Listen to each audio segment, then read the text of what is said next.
What's good, my Souls of Thought family? I wanted to come to you today. It's January 23rd. Hope everybody having a great Thursday. Just wanted to keep bringing you guys information, keep you informed. As you can see on the screen here, we have New York Mayor Eric Adams. He did an interview with Tucker Carlson. So we're going to actually go through this and watch a little bit of it together. With that being said, I want everybody to understand that as we focus on the executive orders and everybody keeps going crazy on social media about the DEI and all that, I just want to send prayers out to the troops who are going to have to go out to these borders because the immigrant problem is worse than people think. You're going to actually hear about some of that on this video. Again, we're not going to play it all. I will put the interview down in the link of description so that you guys can watch the whole thing. But we need to understand that we have to stop being so tunnel vision, especially as a culture, especially as people. We got to stop being tunnel vision and focusing on one thing. Because what I'm noticing right now, everybody's focusing on what they feel affects them and what affects them individually. So a lot of people is DEI and this and that. I'm gonna tell you guys this before I start this video. DEI was never there to help us. It was never there to support anything. When somebody has to put something in place to force someone to do something, it's not going to have the validity that it needs. We see it in the NFL because you guys know I talk politics, lifestyle, and sports on this channel. We see it in the NFL, the Rooney Rule. They only talking to these coaches because they have to. They're not going to hire them. Same thing with DEI. Yeah, they'll put an African American or another minority in that office and give you a DEI sign. I actually went through a course. I'm a certified DEI trainer. I got that through the University of Southern Florida during the pandemic. Like I actually know a lot about DEI. I understand DEI. For everybody who likes to question, oh, do you even know what DEI is? Yes, I do know what DEI is. With that being said, I also understand that things that are put into place are just there to pacify us, to get your vote for the next 4 years.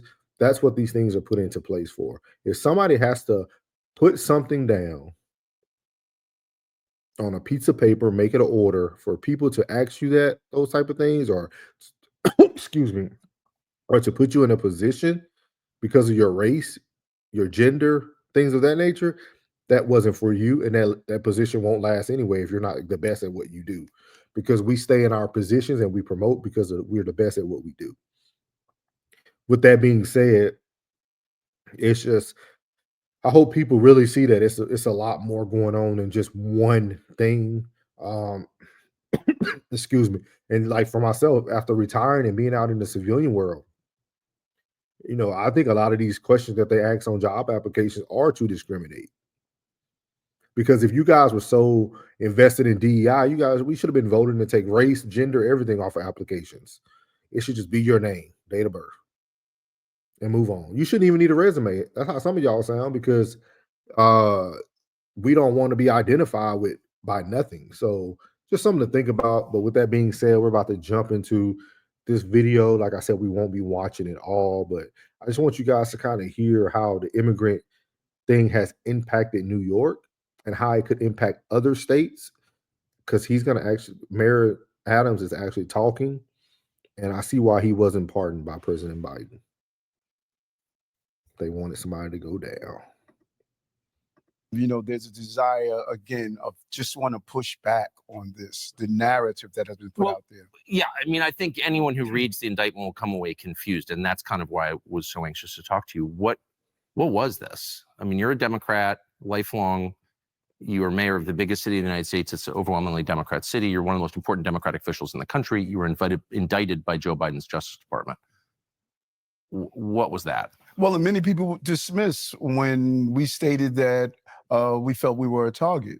They wanted to dismiss that. And then you heard the president state that his Justice Department was politicized. You heard the incoming president stating that it's politicized. Well, yeah. I think that there were those who were in that orbit that felt I was not a good Democrat because I watch my city, a city that I love, go through an onslaught of the migrant and immigration policy, a failed border policy. And after 10 trips to Washington, stating that this is a problem. It was costing us a great deal of money, $6.5 billion that went out of $6.5 billion. And y'all talking about why we can't take the prices of eggs and water down, and milk and juice and food and gas price. This is why. And this was done under the past 4-year administration of former President Joe Biden and Kamala Harris. And these are the things that I want people to see. I don't care how you vote. I don't care what class you are. I just want people to see everything from both sides of the house. And I'm starting to notice that nobody really wants to have conversations about both sides of the house. But you guys have to see the things that have happened in the past 4 years that are going to have a domino effect in today's. And this is why we have to move fast. Our tax dollars. And I think that there were those who were just angry about it and thought I wasn't a good Democrat. Because you complained about allowing tens of thousands, hundreds of thousands of illegals from foreign nationals who have no right to be here to come into your city, and you have to pay for it, and you complained. And this indictment was punishment for complaining. Is that what you're saying? That is clearly my belief, and based on several aspects of it. Yeah. That I can't go into detail, but there are other aspects of it that shows me that I was targeted because of that.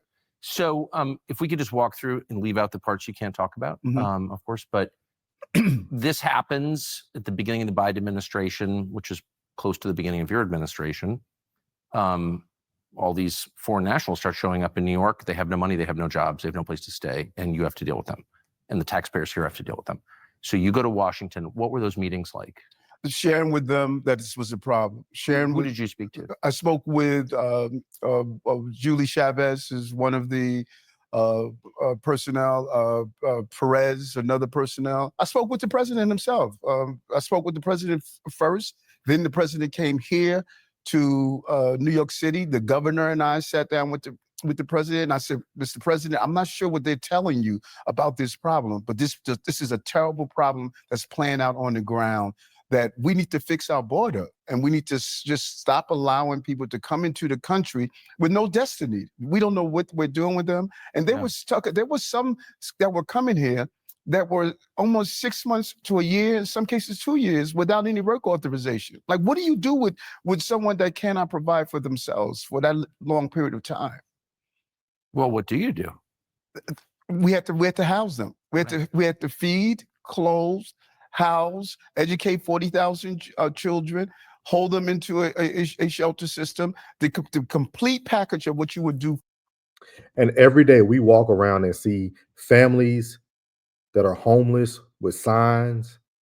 Back when I was in DC area, I used to see a mom and a child used to be playing like their violin or instrument at the Safeway, trying to get money and donations. We have people that look like us, Black, white, all Americans, who fell on hard times, and we can't get into no housing.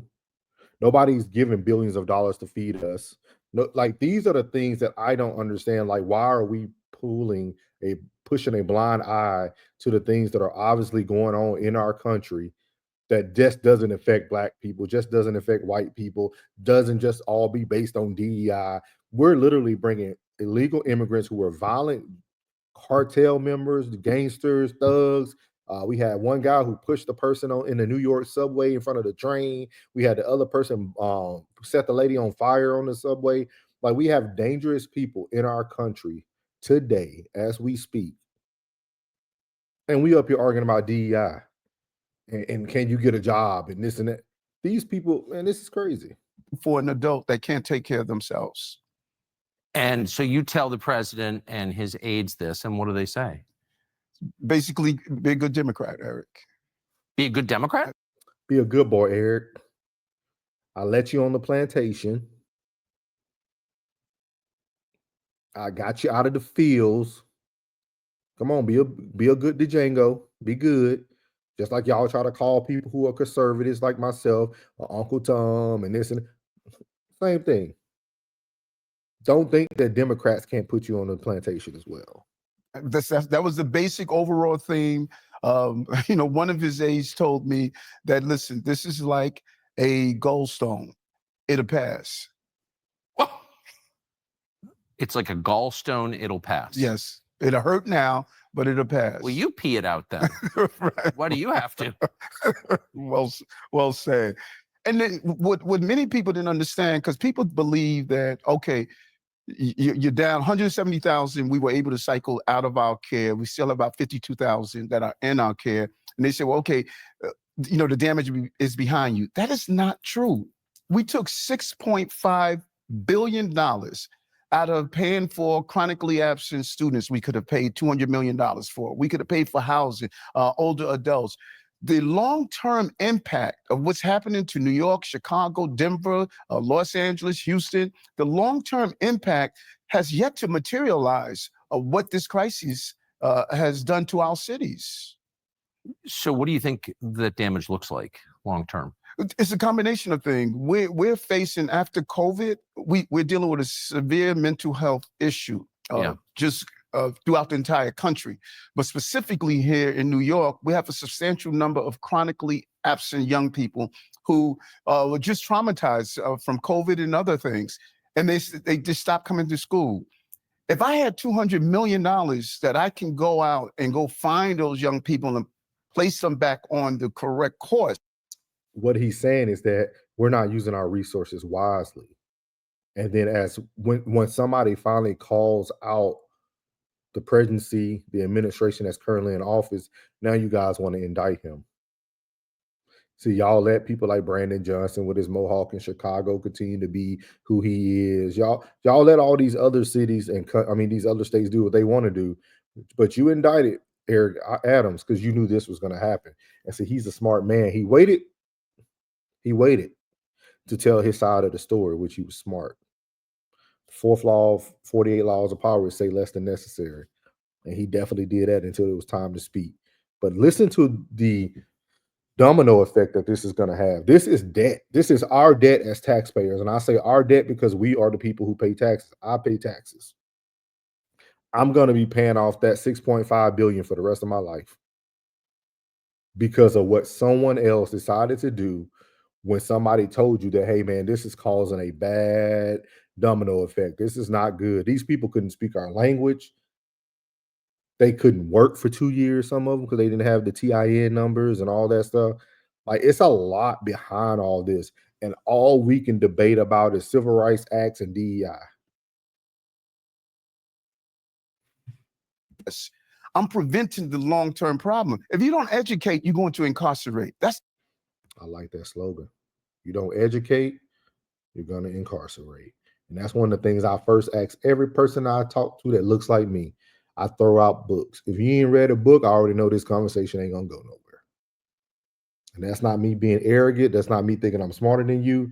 But in this point of time, if you're not willing to pick up a book and read and find out what's going on in the economy, following the money, because the money shows you where everything is going, stock markets, real estate, everything that people tell you not to invest in is what you need to invest in, because that's what the rich are invested in.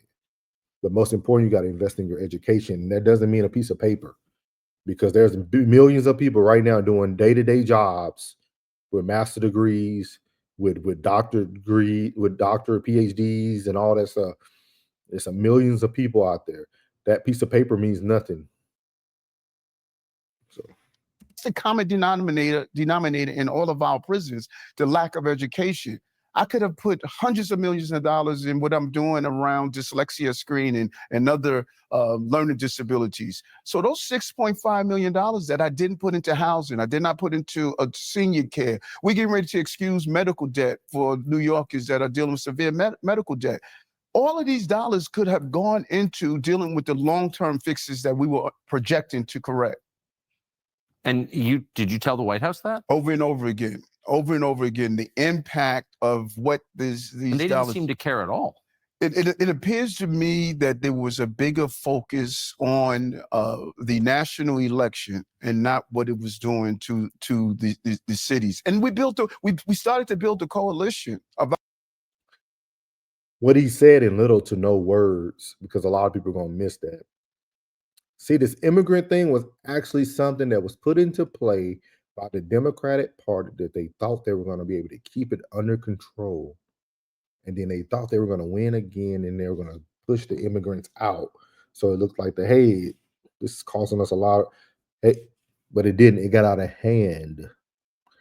And once it got out of hand, it was no coming back because now it's just money, money, money, money, and resources.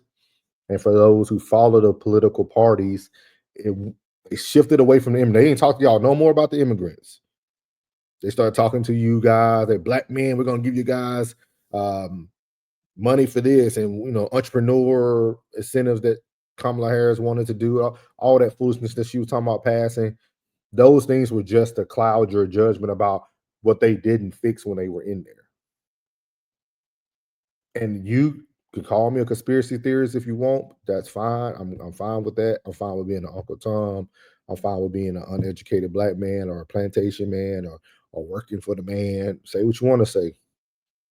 With that being said, all these things have been talked about throughout the years.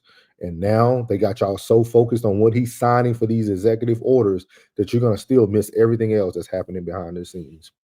Other mayors, because when I was standing alone talking about this, it appears as though that, well, Eric, why are you complaining and no one else is complaining?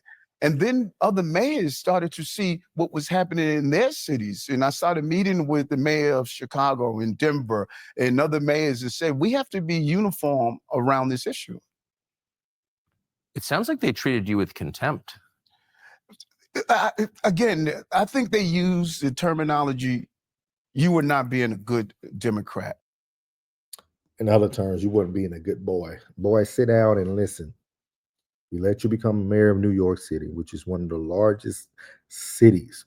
You have one of the most largest influences when it comes to the political party.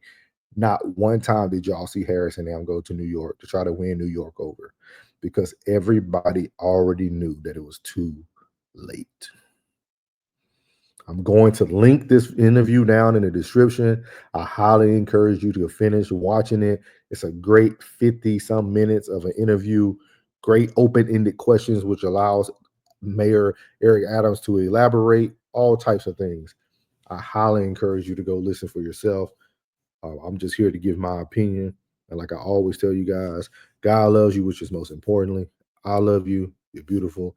And your boy's out. There you go.